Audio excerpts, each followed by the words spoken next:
Hello everyone, very welcome to our channel competitive classes and this is Satyam Parmar. Friends, आज के अपने इस session में अपन लोग सोशल साइंस का पेपर देखने वाले हैं जो कि सीटेट पेपर सेकंड होता है। इसको आज अपन लोग डिस्कस करेंगे। टोटल जो इसमें क्वेश्चंस हैं 60 क्वेश्चंस हैं, इनका अपन लोग डिटेल डिस्कशन करने वाले हैं।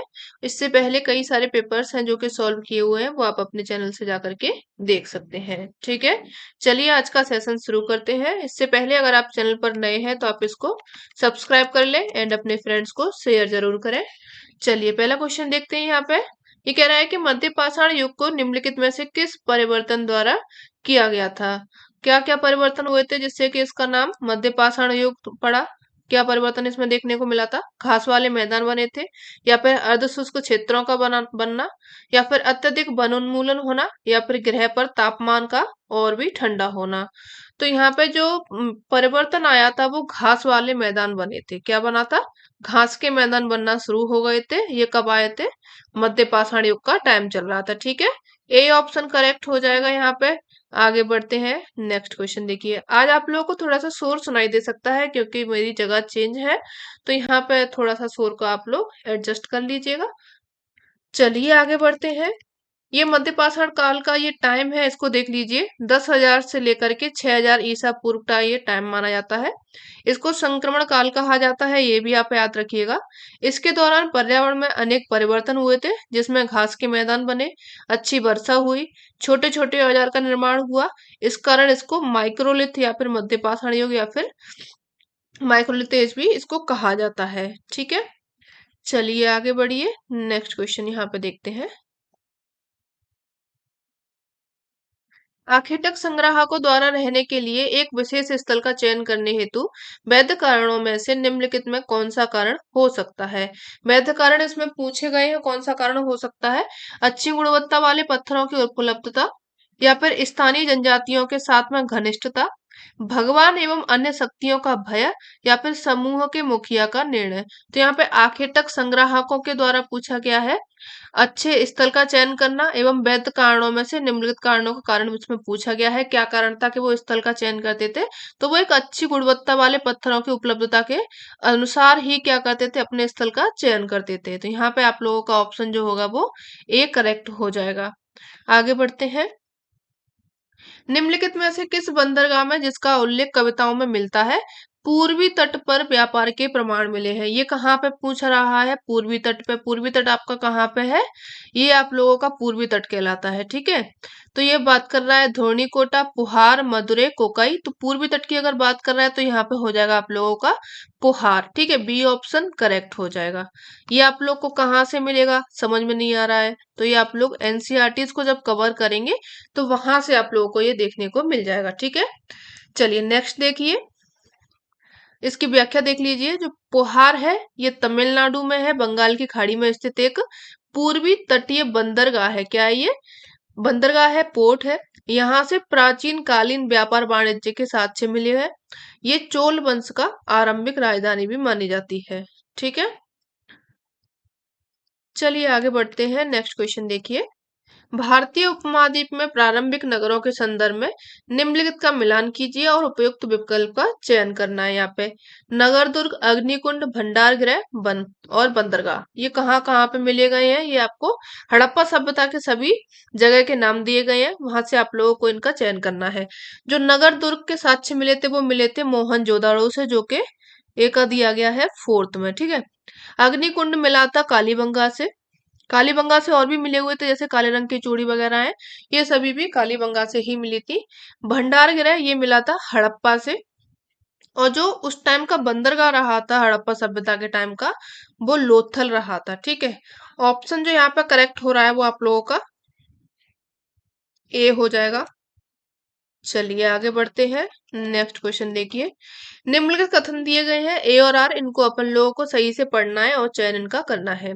पहला कह रहा है महावीर और बुद्ध दोनों ने आध्यात्मिक ज्ञान की प्राप्ति के लिए घरों का त्याग किया था। ठीक है, अब इसका कारण ये बता रहा है कि उनका मानना था, किनका, महावीर का और बुद्ध का, इन दोनों का मानना था कि संघ में रहने के लिए अपने घरों का त्याग करने वाला ही सच्चा ज्ञान प्राप्त कर सकता है। बिल्कुल इन दोनों की सही बात थी। जब अपना घर से मोह ये सब त्याग करेंगे, उसके बाद में संघ में जाएंगे, संघ यानी कि जो बिच्छुआ वगैरह होते थे उनके संग में रहेंगे, तो अपन लोगों को क्या प्राप्त हो जाएगा, ज्ञान प्राप्त होगा। इसके लिए सबसे मेन उन्होंने घर का त्याग बताया था। ठीक है, अगर आप लोग भी करना चाहते हो तो घर का त्याग तो आप लोगों को करना पड़ेगा।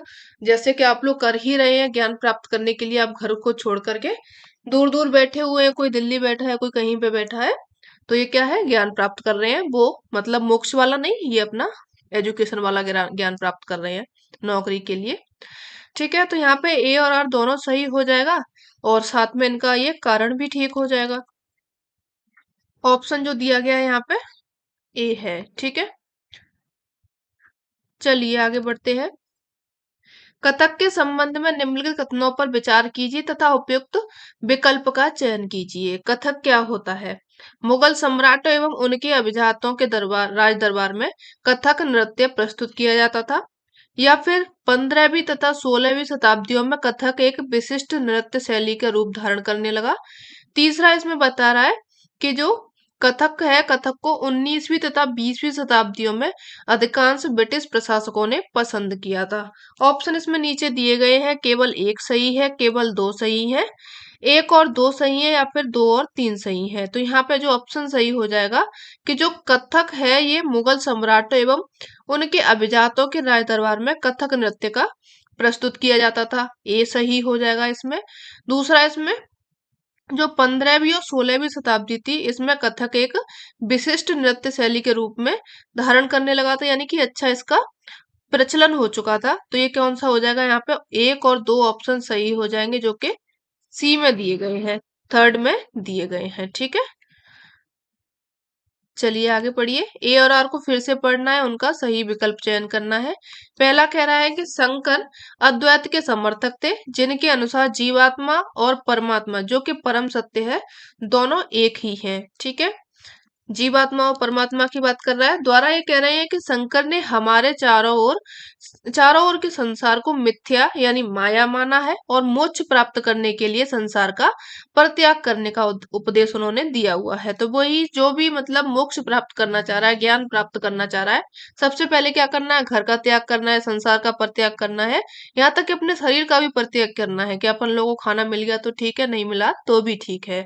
तो यहाँ पे ऑप्शन जो आपका करेक्ट हो जाएगा फिर से ए हो जाएगा। ए और आर दोनों सही है, साथ में व्याख्या भी करेक्ट हो जाएगी। आगे बढ़िए।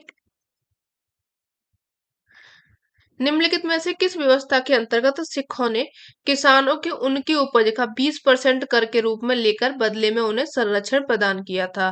कौन सा कर था ये? जत्था था, चौथ थी, खालसा था, या फिर राखी थी? तो ये वाला जो कर था जिसमें 20% कर के रूप में देना था उनको, तो ये हो जाएगा यहाँ पर राखी। डी ऑप्शन करेक्ट हो जाएगा। किसके द्वारा था ये? सिखों के द्वारा था, याद रखिएगा। निम्नलिखित में से किस समाज सुधारक ने प्राचीन ग्रंथों का उपयोग यह सुझाव देने के लिए किया कि विधवाएं पुनर्विवाह कर सकती हैं? कौन सा आया था यहाँ पे, किसने दिया था ये? स्वामी दयानंद सरस्वती ने, राजा राम मोहन राय ने, वीर सलिंगम पुंतलू ने, या फिर ईश्वर चंद्र विद्यासागर ने? तो ये जो विधवा है उनके पुनर्विवाह के लिए कहा था, वो कहा था ईश्वर चंद्र विद्यासागर के द्वारा। डी ऑप्शन यहाँ पे करेक्ट हो जाएगा। ठीक है, देख लीजिए इसकी व्याख्या इंपॉर्टेंट है क्योंकि यहाँ से क्वेश्चन हर बार आता है। समाज सुधारक ईश्वर चंद्र विद्यासागर, इन्होंने प्राचीन ग्रंथों का संदर्भ देते हुए विधवा पुनर्विवाह के लिए सबसे पहले वकालत की थी। ठीक है, आगे चलकर लॉर्ड कैनिंग आए, इनके समय में विधवा पुनर्विवाह अधिनियम आया। कब आया था? 1856 में, डेट याद रखिएगा। जिससे सती प्रथा जैसी जो कुप्रथाएं थी उन पर क्या हो गया, अंकुश लग गया। सती प्रथा तो आप लोग जानते ही होंगे कि क्या थी सती प्रथा, कि जो हस्बैंड था अगर उनकी मृत्यु पहले हो रही है तो वाइफ को उसके साथ में ही जला दिया जाता था। ठीक है, चलिए आगे बढ़िए। नेक्स्ट क्वेश्चन देखिए यहाँ पे। 1820 के बाद के वर्षों में मुंबई प्रेसिडेंसी के कई विद्यालयों में क्यों कुछ जातियों के किशोर विद्यार्थियों को केवल कक्ष के बाहर बरामदे में बैठने और पाठों को सुनने की अनुमति दी गई थी? इसके कारण पूछे गए हैं। 1820 के बाद की मुंबई प्रेसिडेंसी की ये बात कर रहा है, ठीक है। अब इसके कारण देख लीजिए क्या क्या इसके कारण हो जाएंगे। तो यहाँ पे क्योंकि उन्होंने फीस नहीं दी थी, क्योंकि जब कक्षा में पाठ पढ़ाया जा रहा था तब वे अनावश्यक शोर कर रहे थे, या फिर यह महसूस किया गया था कि ये विद्यार्थी उन कक्षा को प्रदूषित कर देंगे जहां अन्य जातियों के विद्यार्थियों को पढ़ाया जा रहा था। तो देखिए 1820 का टाइम था। उस टाइम पे ये छुआछूत जात पात ये भी बहुत ज्यादा फैली हुई थी। तो यहाँ पे आप लोगों का जो ऑप्शन सही होगा वो सी हो जाएगा, क्योंकि उस टाइम पर क्या था, ये लोग महसूस करते थे, जो ऊंचे लोग थे, ऊंची जाति के लोग थे, तो वो महसूस करते थे कि अगर ये जो नीची जाति के लोग हैं हमारी कक्षा में पढ़ने आएंगे, हमसे टच होंगे, तो हम वो क्या हो जाएंगे, हम प्रदूषित हो जाएंगे, ठीक है। यही कारण मेन माना जाता था। सी ऑप्शन यहाँ पे करेक्ट हो जाएगा, ठीक है। आगे बढ़ते हैं।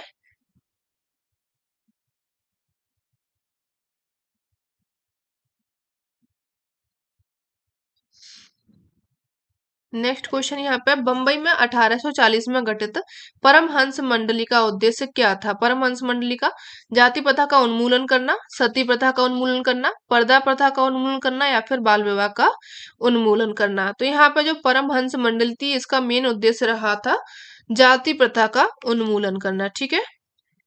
ए ऑप्शन करेक्ट हो जाएगा। और इनकी स्थापना किसने की थी? तो दुर्गाराम मेहता है, इन्होंने इसकी परमहंस मंडली की स्थापना की थी, ये भी आप लोग याद रखिएगा। और भी हैं दादोबा पांडुरंग, इन सभी लोगों ने मिलकर के इसकी स्थापना की थी, ठीक है। चलिए आगे बढ़ते हैं। यहाँ पे है कुछ, यहाँ पे दिए गए राष्ट्रवाद और कला के संदर्भ में निम्नलिखित को सुमेलित करना है और सही विकल्प का यहाँ पे चयन करना है। तो यहाँ पे कृष्ण संसाधन दिया गया है, संधान दिया गया है, यहाँ पे हो जाएंगे राजा रवि वर्मा। और जो आपके पूरब के आदेश हो जाएंगे वो ओकाकुरा हो जाएंगे। मेरी माँ के हो जाएंगे यहाँ पे अवनिंद्र नाथ टैगोर हो जाएंगे। और जो जागृत दाह है इनके हो जाएंगे नंदलाल बोस हो जाएंगे, ठीक है। ए का यहाँ पे फोर्थ दिया गया है, बी का फर्स्ट हो जाएगा। यहाँ पे ऑप्शन देख लीजिए, ए का फोर्थ है, बी का फर्स्ट है, यानी कि यहाँ पे सी ऑप्शन आप लोगों का करेक्ट हो जाएगा, ठीक है। यहाँ पे देख लीजिए आप लोग, कृष्ण संधान यहाँ पे राजा रवि वर्मा हो जाएंगे।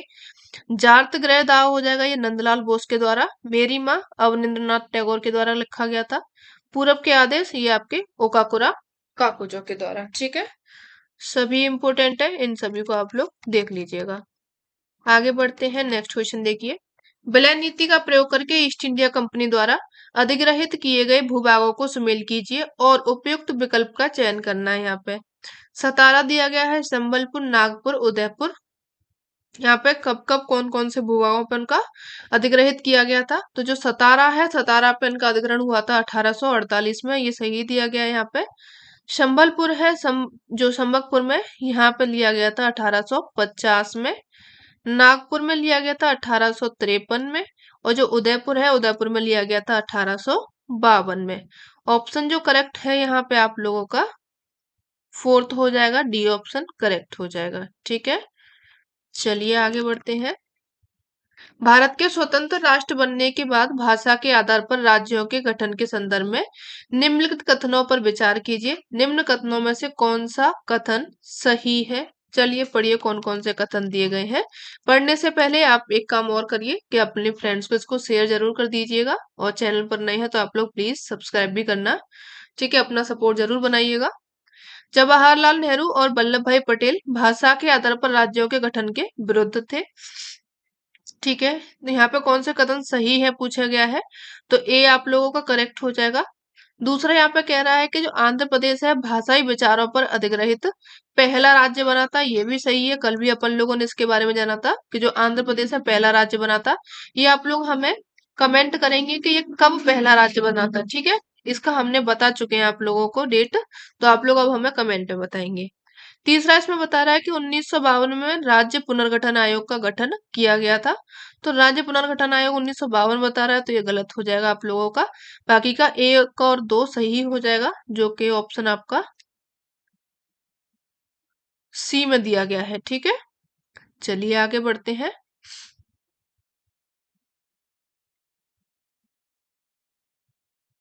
हमारे सौर मंडल के कौन से ग्रह के चारों ओर में छल्ले पाए जाते हैं? बताइए कौन कौन से ग्रह हैं जिनके बीच में छल्ले पाए जाते हैं? तो यहाँ पे बृहस्पति है, शनि है, यूरेनस है। Brihaspati, Uranus, Neptune. शनि है, यहाँ पे मंगल है, बृहस्पति है, नेपच्यून है। मंगल, बृहस्पति, शनि। तो यहाँ पे देखिए आप लोगों के दो ऑप्शन करेक्ट हो जाएंगे, क्योंकि छल्ले बृहस्पति, शनि, यूरेनस और नेपच्यून इन सभी के साथ में छल्ले पाए जाते हैं। तो आपका ए और बी दोनों करेक्ट हो रहा है। तो आप लोग इनको याद रखिएगा किन किन के साथ में छल्ले पाए जाते हैं चारों ओर। यहाँ पे ऑप्शन आप याद मत रखिएगा क्योंकि ये ऑप्शन गलत दिया गया है। चलिए आगे बढ़ते हैं। अंतरराष्ट्रीय तिथि रेखा मेल खाती है किसके साथ में? 180 देशांतर के साथ में, 90 देशांतर के साथ में, 0 डिग्री देशांतर के साथ में, या फिर 0 डिग्री अक्षांश के साथ में। तो जो अंतरराष्ट्रीय तिथि रेखा है ये मेल खाती है 180 डिग्री देशांतर के साथ में। ए ऑप्शन करेक्ट हो जाएगा। चलिए आगे बढ़ते हैं। 22 दिसंबर से संबंधित निम्नलिखित कथनों पर विचार कीजिए तथा सही विकल्प का चयन कीजिए। कर्क रेखा सूर्य की सीधी किरणें प्राप्त करती है। सूर्य सीधी किरणें प्राप्त करती है, ठीक है। सूर्य की किरणें कर्क रेखा पर लंबवत पड़ती हैं। गोलार्ध जो दक्षिणी गोलार्ध है उसके बहुत बड़े भाग में सूर्य की रोशनी प्राप्त होती है। दक्षिणी गोलार्ध में ग्रीष्म ऋतु होती है। तो यहाँ पे आप लोगों का जो ऑप्शन करेक्ट हो जाएगा, जो दक्षिणी गोलार्ध है उसमें बहुत बड़े भाग में सूर्य की किरणें प्राप्त होती हैं, ये बात सही हो जाएगी क्योंकि वहां पे लैंड एरिया बहुत कम है। और जो दक्षिणी गोलार्ध है वहां पे ग्रीष्म ऋतु होती है, ये भी सही हो जाएगा, ग्रीष्म ऋतु वहां पे ज्यादा होती है। सी और डी ऑप्शन यहाँ पे आप लोगों का ये करेक्ट हो जाएगा। ठीक है, तो ऑप्शन आपका जो करेक्ट है वो डी हो जाएगा। चलिए आगे बढ़ते हैं।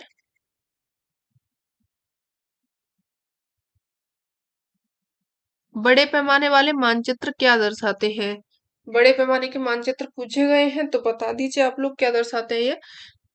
गांव और शहरी इलाके, राज्य और देश, महाद्वीप और सागर, विश्व के जलवायु संबंधी क्षेत्र। तो देखिए बड़ा पैमाना यानी कि छोटी जगह, ठीक है, ये आप याद रखिएगा। मानचित्र हमेशा उल्टा चलता है, अगर छोटा पैमाना होगा तो जगह बड़ी हो जाएगी, अगर पैमाना बड़ा होगा तो जो जगह होती है वो छोटी हो जाती है। तो जब बड़े पैमाने की बात कर रहा है तो ये दिखाएगा किसको? एक गांव को दिखा सकता है, या फिर कोई एक टाउन एरिया होगा उसको दिखा सकता है। मतलब एक बहुत छोटा एरिया होता है कुछ किलोमीटर्स का, या फिर कुछ बीघे का, इस तरीके से इसमें दिखाया जाता है। ए ऑप्शन यहाँ पे करेक्ट हो जाएगा। चलिए आगे बढ़ते हैं। परतंत्र की रचना क्या करता है? जीवधारियों के बीच में पारस्परिक संबंध होता है। जीवधारियों और आसपास के वातावरण के बीच में संबंध होता है। प्रकृति के तत्वों के बीच में संबंध होता है। तो यहाँ पर परतंत्र की यहाँ पे बात कर रहा है तो ए और बी करेक्ट होगा। यहाँ पे प्रकृति के तत्वों के बीच में संबंध होता है, ऐसा कुछ नहीं होता। यहाँ पे जो जीवधारी है उनके बीच में पारस्परिक संबंध देखने को मिलता है, और जीवधारियों जो आसपास का वातावरण होता है उनके बीच में भी संबंध देखने को मिलता है। तो यहाँ पे आप लोगों का ए और बी ऑप्शन करेक्ट हो जाएगा जो कि ए में दिया गया है। चलिए आगे बढ़ते हैं। नेक्स्ट क्वेश्चन देखिए, यहाँ पे निम्न युग्मों पर विचार करना है। मिसिसिपी दिया गया है, अमेजन है, ऑरेंज है, डार्लिंग है, ये सभी नदी दी गई हैं, ठीक है। और ये महाद्वीप दिए गए हैं, कौन सी नदी कहाँ पे पाई जाती है? तो बताइए आप लोग को पता हो तो। जो आपकी मिसिसिपी नदी है ये, अच्छा अच्छा, यहाँ पे आप लोग कौन से सही है ये बताना है। तो चलिए यहाँ पे कितने सही हो जाएंगे। जो मिसिसिपी है ये नॉर्थ अमेरिका में बता रहा है, तो ये सही कह रहा है कि जो मिसिसिपी नदी है ये उत्तरी अमेरिका में हो जाएगी। अमेजन दक्षिण अमेरिका में बता रहा है, तो ये भी सही बता रहा है। और जो ऑरेंज है ये बता रहा है कि एशिया में है, पर ये एशिया में नहीं होकर के ये कहाँ पे हो जाएगी आप लोगों की? दक्षिण अफ्रीका में। कहाँ पे हो जाएगी ये? दक्षिण अफ्रीका में हो जाएगी, तो इसको हटा देंगे आप लोग। और इसके बाद में जो डार्लिंग बता रहा है ये ऑस्ट्रेलिया में दी गई है, तो ये भी सही हो जाएगी। तो यहाँ पे आपका एक, दो और ये चार, ये सही हो जाएंगे। युग्म इसमें पूछे गए हैं कितने सही हैं, तो तीन सही हो जाएंगे। डी ऑप्शन करेक्ट हो जाएगा। चलिए आगे बढ़ते हैं। उष्णकटिबंधीय रेगिस्तान पाए जाते हैं, कहाँ पे पाए जाते हैं ये? महाद्वीपों के पश्चिमी क्षेत्र में, महाद्वीपों के पूर्वी किनारों पर, महाद्वीपों के मध्य किनारों पर, महाद्वीपों के उत्तरी किनारों पर। तो आप लोगों ने देखा होगा ज्यादातर जो रेगिस्तान है वो आपको कहाँ पे देखने को मिलेंगे, चाहे तो आप सारा रेगिस्तान देख लीजिए, चाहे आप जो थार का मरुस्थल है ये देख लीजिए, जो डेजर्ट्स हैं, तो ये सभी कहाँ पे देखने को मिलेंगे, पश्चिमी क्षेत्र में देखने को मिलेंगे महाद्वीपों के। ऑप्शन जो यहाँ पे करेक्ट हो जाएगा वो ए हो जाएगा। ठीक है, चलिए आगे बढ़ते हैं। जो पूर्वी तटीय है वहां पे तो खूब वर्षा होती है, तो वो डेजर्ट में चेंज नहीं हो पाता है। समताप मंडल के बारे में निम्न कथनों में से कौन सा सही है, पढ़िए इनमें से। यह परत बादलों से लगभग मुक्त होती है, इसमें ओजोन गैस की परत होती है, और इसकी जो हाइट होती है 50 किलोमीटर की ऊंचाई तक इसका विस्तार पाया जाता है। तो ये समताप मंडल के बारे में तीनों ही बातें सही कही गई हैं। तो यहाँ पे ए बी सी तीनों करेक्ट हो जाएंगे, जो कि डी ऑप्शन में दिए गए हैं। आगे पढ़ना है। उच्च ज्वार के बारे में दिए गए निम्न कथनों को पढ़ना है और इनकी पहचान कीजिए कौन सा सही है। पढ़िए इन कथनों को, क्या कह रहा है ये कह रहा है कि जो उच्च ज्वार है नौ संचालन में सहायक होता है। ये बात तो सही कह रहा है कि उच्च ज्वार में नौ संचालन जो होता है काफी अच्छा होता है। उच्च ज्वार मछली पकड़ने में सहायक होता है, ये भी सही है। मछली यहाँ पे पकड़ जाती है क्योंकि मछली क्या होती है, किनारों पर आ जाती है, तो वो पकड़ने में थोड़ी सी सावधानी हो जाती है, अच्छा हो जाता है, मछलियां अपन के हाथ में लग जाती हैं। तो ए और बी दोनों यहाँ पे करेक्ट हो जाएंगे, जो कि ए ऑप्शन में दिए गए हैं। आगे बढ़िए। नदी का मुहाना क्या होता है, वह स्थान जहां से नदी का उद्गम होता है, बिल्कुल नहीं, काट दीजिए इसको। वह स्थान जहां से एक नदी दूसरी नदी से मिलती है, ये नहीं, ये तो आपका रिवर कैप्चर वाली बात कर रहा है। तीसरा यहाँ पे बता रहा है वह स्थान जहां पर कोई नदी किसी अन्य जलराशि से मिल जाती है, तो ये आप लोगों का सही हो जाएगा। कोई अन्य नदी जिसका कि बहाव कम होता है और वहां पे जाकर के वो फैल जाती है, दूसरी नदी में जाकर के मिल जाती है, तो ये यहाँ पे क्या हो जाता है, एक मुहाना टाइप का बन जाता है। चौथा पढ़ने की जरूरत नहीं है, सी ऑप्शन ये आप लोगों का करेक्ट हो जाएगा। आगे बढ़िए।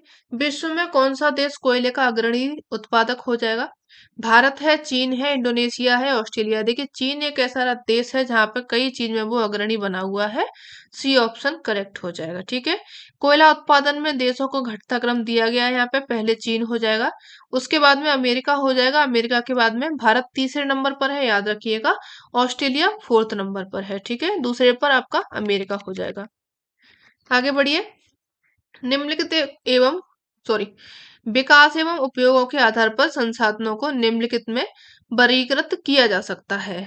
विकास और उपयोग के आधार पर पूछा गया है यहाँ पे। वास्तविक संसाधन, संभाव्य संसाधन, स्थानीय संसाधन, अजैविक संसाधन। तो यहाँ पे बात कर रहा है विकास एवं उपयोगों की, तो ऑप्शन यहाँ पे जो सही होगा वो वास्तविक संसाधन एवं संभावित संसाधन हो जाएगा। ए और बी करेक्ट है आप लोगों का, जो कि बी ऑप्शन में है। चलिए आगे बढ़िए।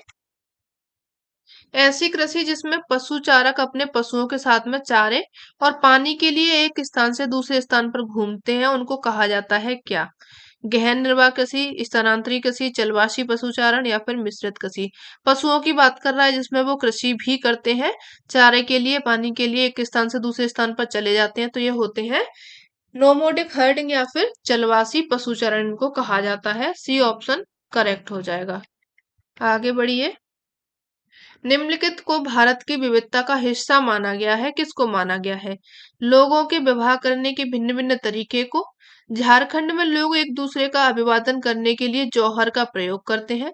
तीसरा यहाँ पे बता रहा है कि विभिन्न संस्कृतियां लोगों के जीवन को प्रभावित है, राष्ट्र के चिन्ह प्रतीक विविधता को दर्शाते हैं। तो यहाँ पे आप लोगों का जो ऑप्शन हो जाएगा वो सभी यहाँ पे है, क्योंकि विविधता के बारे में बात कर रहा है, तो हर राज्य में हर थोड़ी थोड़ी दूर के बाद में आप जाएंगे तो आप लोगों को पानी में चेंज, बोली में चेंज, भाषा में चेंज, पहनावे में चेंज, हर चीज में आपको चेंज देखने को मिलेगा। तो इन सब का कारण यही है कि विवाह होते हैं भिन्न भिन्न तरीके से। झारखंड में चले जाओ, चाहे बिहार में चले जाओ, चाहे आप उड़ीसा में चले जाओ, हर जगह पे एक अलग कल्चर पाया जाता है। तो ये सब क्या है, विविधता का हिस्सा है। तो यहाँ पे आप लोगों का ए बी सी डी सभी ऑप्शन करेक्ट हो जाएंगे, डी ऑप्शन यहाँ पे आपका करेक्ट हो जाएगा। ठीक है, चलिए आगे बढ़िए। विशेष समुदाय जैसे कि आदिवासियों को रूढ़िबद्ध करना इन लोगों के विरुद्ध क्या पैदा कर सकते हैं, सराहना, पक्षपाती राय बनाना, भेदभाव करना, उपहास करना। देखिए स्टीरियोटाइप होगा तो उसमें सराहना तो नहीं होगी, ठीक है। सराहना को छोड़ दीजिए, बाकी के सभी क्या हो जाएंगे। यहाँ पे पक्षपाती राय बनती है, बिल्कुल बनती है। भेदभाव होता है, बिल्कुल होता है। लड़की लड़के के रूप में इनको देखा जाता है, तो ये सब क्या होता है, एक भेदभाव के रूप में यहाँ पे देखा जाता है। उपहास होता है कि अरे हाँ ये लड़की हो गई, ये कहाँ से कर लेगी, ये तो लड़का है, ये तो कर ही लेगा, वगैरह वगैरह, जो भी आप लोग सोच सकते हैं, सोचने लायक है। ठीक है, तो यहाँ पे आप लोगों का जो ऑप्शन सही होगा वो बी हो जाएगा। चलिए आगे बढ़िए। कथन दिया गया है कि जो शक्ति है, शक्ति के बंटवारे का प्रावधान सरकार के 3 अंग हैं, कार्यपालिका, विधायिका, न्यायपालिका। इनके बीच में समन्वय सुनिश्चित करने के लिए प्रयास है। दर्शाता है क्या? प्रत्येक अंग सरकार के दूसरे अंगों पर अंकुश रखता है, या फिर ये आपका तीनों अंग अपने परिभाषित क्षेत्राधिकारों के तहत ही काम करते हैं, या फिर ये यह प्रावधान भारतीय नागरिकों के अधिकार और आजादी की रक्षा करता है, यह प्रावधान केंद्र और राज्य सरकारों के बीच में सुगम लेन देन व्यवहारों को सुनिश्चित करता है।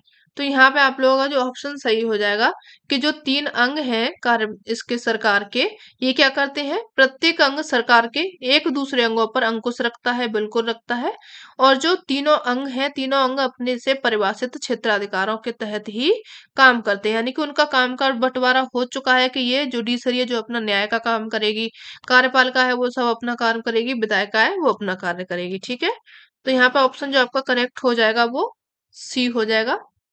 चलिए आगे बढ़ते हैं। भारत का राष्ट्रपति मुखिया होता है, किसका होता है, राज्य का, सरकार का, संसद का, या फिर संघीय मंत्रिमंडल का। तो जो राष्ट्रपति होता है वो यहाँ पे राज्य का मुखिया होता है, ठीक है। ए ऑप्शन करेक्ट हो जाएगा। जो भारत, यहाँ पर राज्य मतलब किसी एक राज्य की बात नहीं कर रहा है कि आपका यूपी हो गया, एमपी हो गया, ऐसा नहीं। जो संविधान है, अगर संविधान में आप पढ़ोगे तो जो भारत है, भारत को क्या बताया गया है, भारत को राज्य ही बताया गया है। तो इसलिए जो राष्ट्रपति मुखिया हो जाएगा वो किसका होगा, राज्य का होगा, पूरे भारत का होगा, ठीक है। चलिए आगे बढ़िए। निम्न में से किस परिस्थिति स्थिति में भूमिहीन खेतिहर मजदूरों के पाए जाने की संभावना कम है? घर में टोकरी बनाने में, निर्माण स्थल में, कपड़ा फैक्ट्री में सुपरवाइजर के रूप में, या फिर जंगल में जो लकड़ियां चुनने में। तो यहाँ पे भूमिहीन खेतिहर मजदूरों के पाए जाने की संभावना कम की बात कर रहा है। तो यहाँ पे आप लोगों का जो ऑप्शन सही हो जाएगा वो कपड़ा फैक्ट्री में जो सुपरवाइजर के रूप में कार्य कर रहे हैं वो लोग क्या होंगे, भूमिहीन खेतिहर मजदूर में पाए जाएंगे, ठीक है। यहाँ पे डी सी ऑप्शन करेक्ट हो जाएगा, जो कि दिया गया है, सी में ही दिया गया है, ठीक है। चलिए आगे बढ़िए। भोपाल गैस त्रासदी के संदर्भ में निम्न कथनों पर विचार करें और सही विकल्प का चयन करना है। यहाँ पे 1984 में भारत में पर्यावरण की रक्षा के लिए कोई भी कानून नहीं था, या फिर सुप्रीम कोर्ट ने कहा कि जीवन का अधिकार संविधान के अनुच्छेद 21 के तहत एक मौलिक अधिकार है और इसे प्रदूषण मुक्त हवा और पानी का अधिकार भी शामिल है। तो यहाँ पे आप लोगों का जो ऑप्शन सही हो जाएगा कि ये बात कर रहा है पर्यावरण की रक्षा के लिए कोई भी कानून नहीं था, तो ये गलत बात है। ये यहाँ पे गलत हो जाएगा, कई कानून ऐसे बन चुके थे। और आगे बात कर रहा है कि सुप्रीम कोर्ट ने कहा था कि जो अनुच्छेद 21 है इसके तहत जो जीवन का अधिकार है क्या बन जाएगा, मौलिक अधिकार है। तो ये आप लोगों का सही हो जाएगा, बी ऑप्शन यहाँ पे करेक्ट है, ए गलत हो जाएगा, ठीक है। और ये आपका ऑप्शन दिया गया है डी में, ठीक है। तो डी आपका सही हो जाएगा। आगे बढ़िए। निम्नलिखित में से कौन सा या कौन से कार्यस्थल पर लैंगिक समानता का बोध करवाने में सहायक होगा? कौन सा होगा यहाँ पे? शिशु देखभाल केंद्र की स्थापना करना, समान वेतन की, या फिर महिला कर्मचारियों के लिए कार्य को कम घंटे। तो यहाँ पे लैंगिक समानता का बोध करवाने की बात कर रहा है। तो ऑप्शन यहाँ पे जो सही हो जाएगा आप लोगों का, शिशु देखभाल केंद्र की स्थापना करना, और जो महिला है और पुरुष है उन दोनों को क्या करना, समान वेतन देना। तो यहाँ पे ए और बी ये दोनों सही हो जाएंगे, जो कि बी ऑप्शन में दिए गए हैं। आगे बढ़िए। निम्नलिखित दिए गए कथन ए और आर का यहाँ पे अध्यापन करना है और सही विकल्प को चुनना है। पहला इसमें कह रहा है कि बहुत से कार्यस्थल में पुरुषों की तुलना में महिलाओं को कम वेतन दिया जाता है। ठीक है। दूसरा रीजन बता रहा है कि महिलाओं की तुलना में पुरुष शारीरिक रूप से ज्यादा तगड़े होते हैं। यही बात सब लोग कहते हैं और इसी के कारण क्या होता है, पुरुषों को ज्यादा तनख्वाह दी जाती है, वेतन दिया जाता है, महिलाओं को कम दिया जाता है। भले ही चाहे महिला ज्यादा काम करती है, लेकिन इंसान के दिमाग में क्या बना हुआ है कि जो पुरुष हैं वो अधिक बलशाली कार्य कर सकते हैं और महिला नहीं कर सकती है। ठीक है, तो आप लोगों का ए और आर दोनों सही हो जाएंगे और साथ में इनकी व्याख्या भी हो रही है। तो ये ऑप्शन आपका बी करेक्ट हो जाएगा। आगे बढ़िए। सरकार के तीन अंग हैं, भिन्न भिन्न अधिकारों का पालन करते हैं, यह कहलाता है क्या? शक्तियों का विभाजन, अभिकेंद्रीवाद, शक्तियों का बंटवारा या फिर राज्य संघ। तो ये जो कहलाता है इसको कहा जाता है शक्तियों का बंटवारा। बी सी ऑप्शन यहाँ पे करेक्ट हो जाएगा। निम्नलिखित में से कौन सा विकल्प वर्ष 2002 मौलिक कर्तव्यों का हिस्सा बना था? 2002 में कौन सा बना था? तो बता दीजिए आप लोग। हमारी मिश्रित संस्कृति की समृद्ध धरोहर को सम्मान मान देना और सुरक्षित रखना, या फिर माता पिता या अभिभावक द्वारा 6 से 14 वर्ष के बच्चों को शिक्षा के अवसर प्रदान करना। यहाँ पे आप लोगों का ये करेक्ट हो जाएगा। 86वां जो संविधान संशोधन हुआ था 2002 में, इसमें क्या हुआ था कि जो बच्चे हैं 6 से 14 साल तक के बच्चे, उनको शिक्षा जरूरी है, इसका अवसर प्राप्त होना चाहिए। और ये सब किसका अधिकार है? ये सभी जो अभिभावक होते हैं, बच्चे के माता पिता होते हैं, उनकी ये जिम्मेदारी बनती है कि जो आपके पास का प्राइमरी स्कूल है उसमें जाए, बच्चे का एडमिशन कराएं और फ्री शिक्षा बच्चे को दी जाए। ठीक है, वहां पे उनको खाना भी मिलता है, कपड़े भी मिलते हैं, अच्छा स्वास्थ्य रखने की भी जिम्मेदारी दी जाती है। आगे बढ़िए। किस स्थिति में भारत में न्यायपालिका के पास में अधिकार है कि वह संसद द्वारा जो पारित कानून है उसको रद्द कर सकती है? कौन सी स्थिति हो जाएगी? जब संसद द्वारा पारित कोई कानून संविधान के आधारभूत ढांचे का उल्लंघन करता हो, या फिर जब राष्ट्रपति न्यायपालिका को ऐसा करने के लिए निर्देश देता है, या फिर जब संसद द्वारा पारित कानून को कुछ समूहों द्वारा समर्थन नहीं मिलता है, या फिर जब कानून पारित करने की प्रक्रिया समावेशी नहीं होती है। तो यहाँ पे क्वेश्चन था, संसद के द्वारा जो पारित कानून है उसको रद्द कर सकती है कौन? न्यायपालिका। ये कब कर सकती है? जब संसद के द्वारा कोई भी कानून पारित हुआ हो और वो संविधान के आधारभूत ढांचे का क्या कर रहा हो? उल्लंघन कर रहा हो, तो वो इसको क्या कर सकती है? रद्द कर सकती है। ए ऑप्शन करेक्ट हो जाएगा। चलिए आगे बढ़िए। समाज में कुछ समूहों का हशियाकरण संभावनीय है क्योंकि वे क्या होते हैं? भिन्न भाषा बोलते हैं, या फिर मुख्य धारा से भिन्न दूसरी प्रथाओं का अनुसरण करते हैं, अस्वीकार्य सामाजिक समूह से आते हैं, बहुसंख्य समुदाय के मुकाबले किसी दूसरे धर्म से होते हैं। तो यहाँ पे आप लोगों का जो ऑप्शन सही हो जाएगा कि ये भिन्न भिन्न भाषा बोलते हैं, अलग इनकी लैंग्वेज होती है, मुख्य धारा से भिन्न दूसरी प्रथाओं का ये अनुसरण करते हैं, तथा ये बहुसंख्य समुदाय के मुकाबले किसी दूसरे धर्म से होते हैं। ठीक है, तो यहाँ पे आप लोगों का जो ऑप्शन करेक्ट हो जाएगा वो डी हो जाएगा। ए बी और डी यहाँ पे करेक्ट हो जाएगा। चलिए आगे बढ़ते हैं। आदिवासियों और विकास के संबंध में निम्नलिखित कथनों में गलत का चयन करना है यहाँ पे। ठीक है, किसका करना है? आदिवासियों और विकास के संबंध में गलत का। तो गलत में पढ़िए इन ऑप्शंस को। पहला कह रहा है कि जो विभिन्न कारणों से आदिवासियों को बागानों में मजदूरों, घरेलू कर्मचारी आदि के रूप में जीने के लिए प्रवास करने हेतु अधिकाधिक विवश किया जाता है, ये बात तो सही है। दूसरा इसमें कह रहा है कि जो आदिवासी हैं उनको जब विस्थापित किया जाता है तब उनका आय का एकमात्र स्रोत भी छिन जाता है। ऐसा यहाँ पे नहीं होता है, आदिवासी अपने मन से जाते हैं, मन से आते हैं, तो इनमें छिनता नहीं है कोई भी आय का स्रोत, इसीलिए नहीं वो जाते। तो यहाँ पे बी ऑप्शन आपका गलत हो जाएगा, जो कि यही सही होगा। और भी ऑप्शंस पढ़ लीजिए जो कि सही है यहाँ पे। जब उन्हें विस्थापित किया जाता है तब आदिवासी अपने आय के स्रोत के साथ साथ अपनी परंपराओं और प्रथाओं, रीति रिवाजों को भी गंवा देते हैं, ये भी होता है यहाँ पे। और जब आदिवासियों को विस्थापित किया जाता है तब वे प्राय गरीबी और अभाव के जाल में फंसते चले जाते हैं, तो ये भी सही हो जाएगा यहाँ पे। ठीक है, गलत पूछा गया था तो वो आपका बी हो जाएगा। आगे बढ़िए। 6 से 8 की कक्षा के लिए एनसीईआरटी सामाजिक विज्ञान की पाठ्य पुस्तकों के इतिहास वाले भाग की हमारे अतीत का शीर्षक दिया गया है। पुस्तक का शीर्षक है हमारा अतीत। ये किसकी ओर में संकेत करता है? जो हमारा अतीत है यानी कि अपना जो पास्ट है, तो यहाँ पे ये किसकी ओर में संकेत कर रहा है? लोगों के भिन्न भिन्न समूहों के लिए अतीत भिन्न था, या फिर अतीत केवल भारत में रहने वाले लोगों के बारे में ही था, अतीत प्रकृति पर स्थिर था, या फिर अतीत महत्वपूर्ण शासकों के बारे में था। तो यहाँ पे क्या हो जाएगा, जो लोग हैं, लोग भिन्न भिन्न समूहों के लिए अतीत कैसा था? भिन्न था। ठीक है, ए ऑप्शन यहाँ पे करेक्ट हो जाएगा। आगे बढ़िए, नेक्स्ट क्वेश्चन है यहाँ पे, वैज्ञानिक शक्ति रिंगर के संबंध में सामाजिक विज्ञान के बारे में निम्नलिखित कथन है, उपयुक्त विकल्प का यहाँ पे चयन करना है। कथन पढ़िए कौन कौन से दिए गए हैं। प्राय मान लिया जाता है कि मानव विज्ञान अपनी प्रकृति से ही वैज्ञानिक नहीं हो सकते।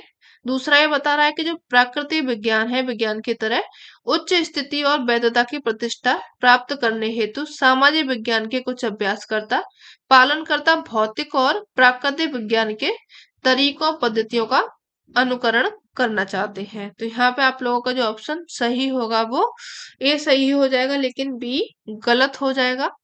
ठीक है, और जो ऑप्शन होगा वो सी हो जाएगा। इसमें भी सी का ही बहुमत चल रहा है।